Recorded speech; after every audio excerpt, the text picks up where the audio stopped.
Hey guys, I wanted to invite you again to the workshop that I will be hosting on Saturday, May 6th at 10 a.m. Central Standard Time.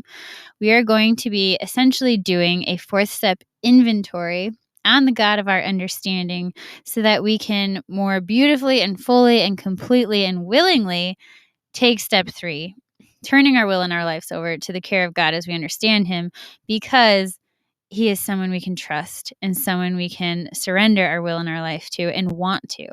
And the reason for this is really the hinge point of a full recovery. And so if you are someone who is not experiencing the fullness of the promises in the program, if the bedevilments are running rampant in your life, this workshop is for you. And this comes from a place of needing this myself, of walking this journey, and of wanting to share it with all of you. So I hope to see you there.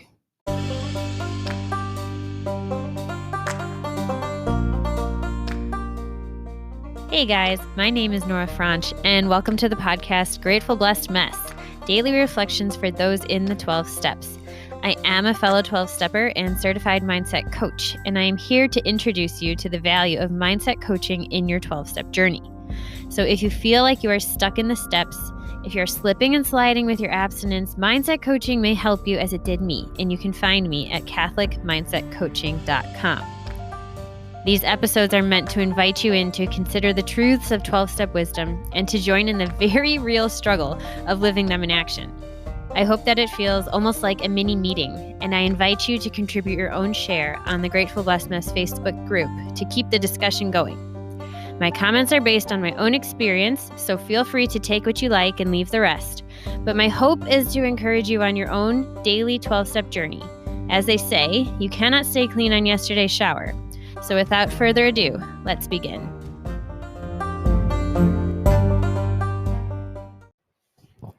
Hey guys, we are reading from Daily Reflections, August 25th, page 246, The Gift of Bonding. Relieve me of the bondage of self, that I may better do thy will.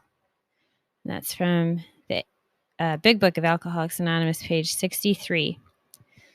Many times in my alcoholic state, I drank to establish a bond with myself and others, but I succeeded only in establishing the bondage of alcoholic loneliness.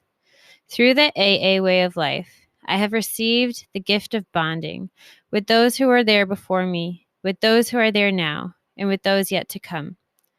For this gracious gift from God, I am forever grateful. Yeah. Something I've been learning about off and on that I wish I understood more, I think people make this their whole life study, but is attachment theory. So if anyone is an expert, please, can you call me and tell me everything you know or offer to teach us all in some way?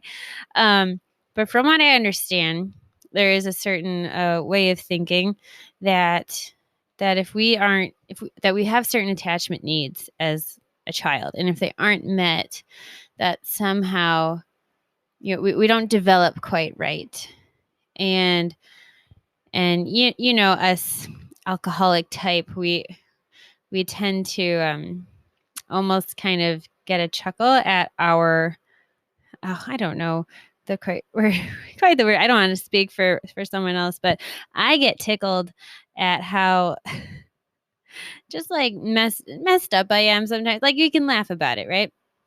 So when I did the assessment, I discovered in my own personal assessment that like fearful avoidant comes up as something that I connected to in terms of the descriptions. And that happens to be like the most messed up of the three options that there are. It's just like the most dysfunctional.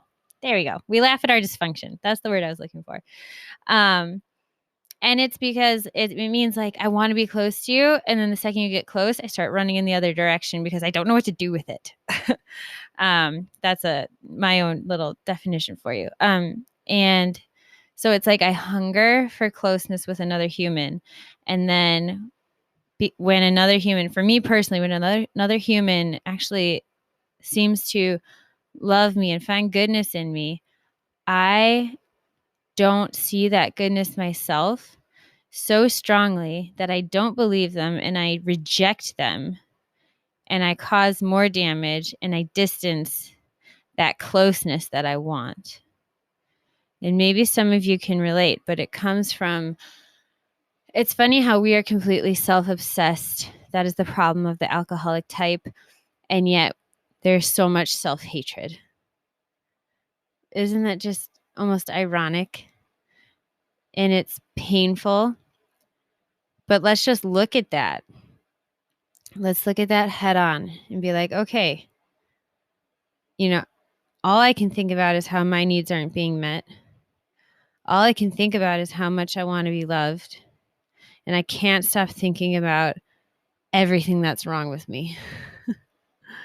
So if that's you, this is just an invitation to sit down at the table with that view of yourself.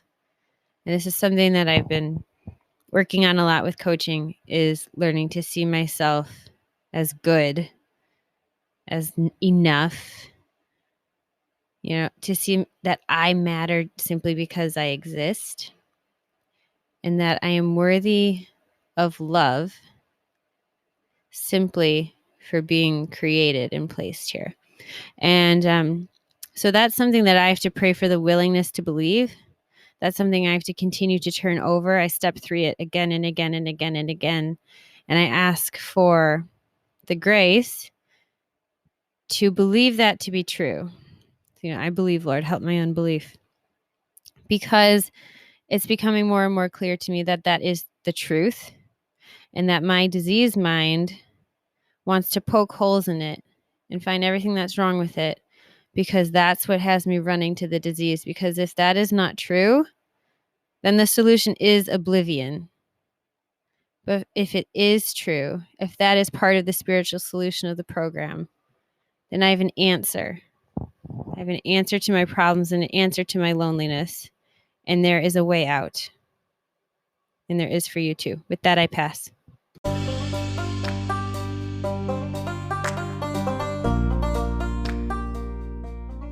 Thank you so much for listening to today's episode.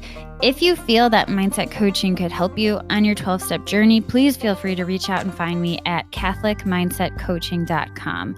But more than that, it's important to me to give listeners like yourself a place where you do not need to feel alone on your 12-step journey. And for that reason, I've created a Facebook group. It's called Grateful Blessed Mess. And it's a place where listeners can go to add their own commentary on the share for the day, in addition to my own, and for us just to have a conversation or start a back and forth where people can find support in their 12-step journey. This is not a replacement for 12-step work. This is something outside of the 12 steps. It is simply something that has a heart for the 12 steps and those who are in it. And so, welcome. If you are here, chances are you may also be a bit of a mess. And I hope that you can learn to find some gratitude in the blessings that have come from your messes.